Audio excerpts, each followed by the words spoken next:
आता डोळ्यांच्या सर्व आजारांवर अत्याधुनिक उपचार कणकवलीत, तेही अगदी माफक दरात.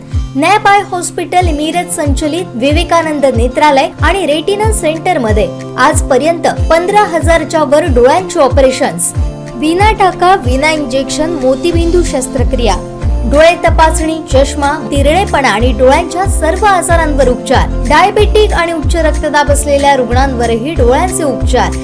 आजच संपर्क करा विवेकानंद नेत्रालय आणि रेटिना सेंटर, प्रहार कार्यालयाच्या शेजारी, सनराइज टॉवर, श्रीधर नाईक चौक, मुंबई गोवा हायवेवर, कणकवली. गेल्या 50 वर्षांमध्ये कणकवली बस स्थानकाच्या इमारतीचा विकास झालेला नाहीये. पालकमंत्री म्हणून राहिलेल्या नारायण राणे यांनी देखील हे काम करता आलं नाही, तर आमदार नितेश राणे यांनी गेल्या 9 वर्षात केवळ राज्यभर बोंब मारण्याचं काम केलंय, परंतु आपल्या मतदारसंघातील स्थानकं सुधारली नाहीयेत, अशी टीका युवासेना जिल्हाध्यक्ष सुशांत नाईक यांनी कणकवली एसटी विभागाच्या दूरवस्थेकडे पाहणी संदर्भात केली आहे. या भेटी प्रसंगी त्यांच्यासोबत युवासेना तालुका प्रमुख उत्तम लोके, उपतालुका प्रमुख सचिन आचरेकर, शहर प्रमुख प्रमोद शेठ मसूरकर, विभाग प्रमुख अनुप वारंग, मुकेश सावंत, राजू राठोड, रिमेश चव्हाण, नितेश भोगले, संतोष सावंत, महेश कोदे, सिद्धेश राणे, ललित घाडीगावकर, एसटीचे अभियंता अक्षय केंकरे उपस्थित होते.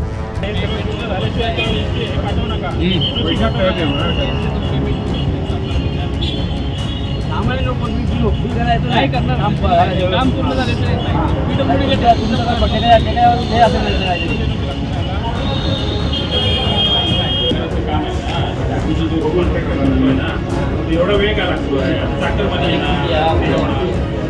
खूप दिवस झाला ना त्याला काय कॉन्ट्रॅक्टर आहे का तुमच्या कोण आहे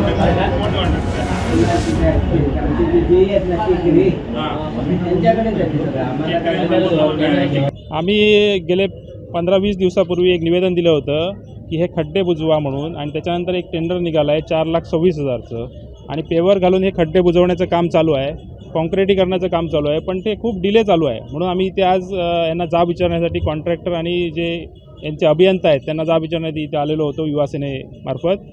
तर आम्ही त्यांना विचारल्यानंतर असं सांगण्यात आलं की आज 2 दिवसात, आज किंवा उद्या संध्याकाळपर्यंत हे काम आम्ही संपवतो आहे. खरं म्हणजे गणेश उत्सवाची लगबग आहे सिंधुदुर्ग जिल्ह्यामध्ये, पूर्ण कोकणामध्ये, आणि येत्या 4 दिवसात हा गणेश उत्सव येतो आहे. त्याच्या आधी हे काम झालं पाहिजे अशी सगळ्यांचीच मागणी आहे, जनतेची मागणी आहे. त्यामुळे जनतेची मागणी असल्यामुळे आम्ही या ठिकाणी आलो. या सगळ्या एसटीच्या आगार प्रमुख असतील, खेत्रे साहेब असतील आणि इथला कॉन्ट्रॅक्टर असतील, यांना घेऊन याची पाहणी केलेली आहे आणि येत्या 2 दिवसात यांनी काम संपवतो असं आम्हाला सांगितलेलं आहे. तरी पण आम्ही वेगवेगळे प्रश्न विचारताना या ठिकाणी आम्हाला असं ध्यानात आलं की ही जी इमारत आहे एस टी स्टँडची, ती जवळजवळ 1975 ते 80ची आहे आणि ह्याला जवळजवळ 50 वर्ष पूर्ण झालेली आहेत. आणि 50 वर्षात ह्या एस टी बस स्थानकाचं कुठचंही काम, म्हणजे नवीन बसस्थानक झालं पाहिजे होतं गेल्या 50 वर्षात, पण झालेलं नाही.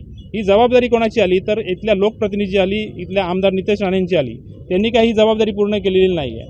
पूर्ण शासकीय जे कामकाज आहे, म्हणजे सरकारी दवाखाने असतील, एस टी बसस्थानक असतील, ह्यामध्ये कुठचाही निधी आणण्यात हे अपयशी ठरलेले आहेत. गेले 9 वर्ष यांनी काय केलं आहे हा मुळात हा प्रश्न आहे, कारण कुठचंही बसस्थानक तयार झालेलं नाही.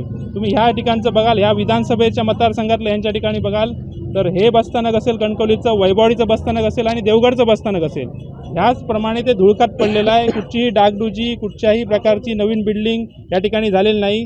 जनता ही इथे येते आहे आणि कोकणातली जनता ही गरीब आहे आणि गरिबांची जनता इथे एस टी स्टँडवर येते, एस टीतनं ती ह्या ठिकाणी येते, बाजारपेठेत जाते, कुठे वैभववाडीत पण येते, देवगडला येते, आणि ह्या ठिकाणी खड्ड्यांच्या साम्राज्यातनं, ह्या गळक्या बिल्डिंगमधनं त्यांना राहावं लागते.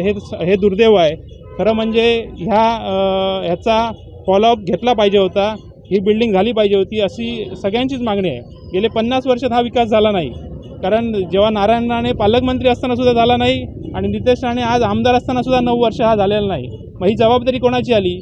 मी तुम्हाला तुलना करायची म्हटलात तर आमदार वैभव नाईकांच्या इथे जी कुडाळ आणि मालवणच्या मतदारसंघामध्ये असतील सगळी बसस्थानकं, ओरसचं असेल, कुडाळचं असेल आणि मालवणचं आता असेल काम चालू आलेलं असेल, ही सगळी बसस्थानकं नवीन झालेली आहेत.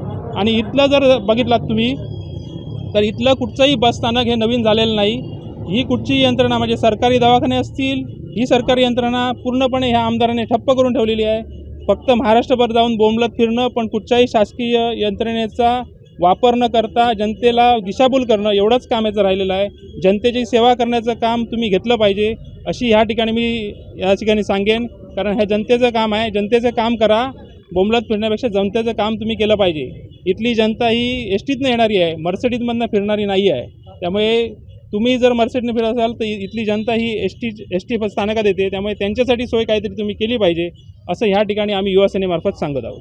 2 दिवसात जर खड्डे हे बुजवले नाहीत तर आम्ही परत आंदोलनाला इथे येणार आहोत.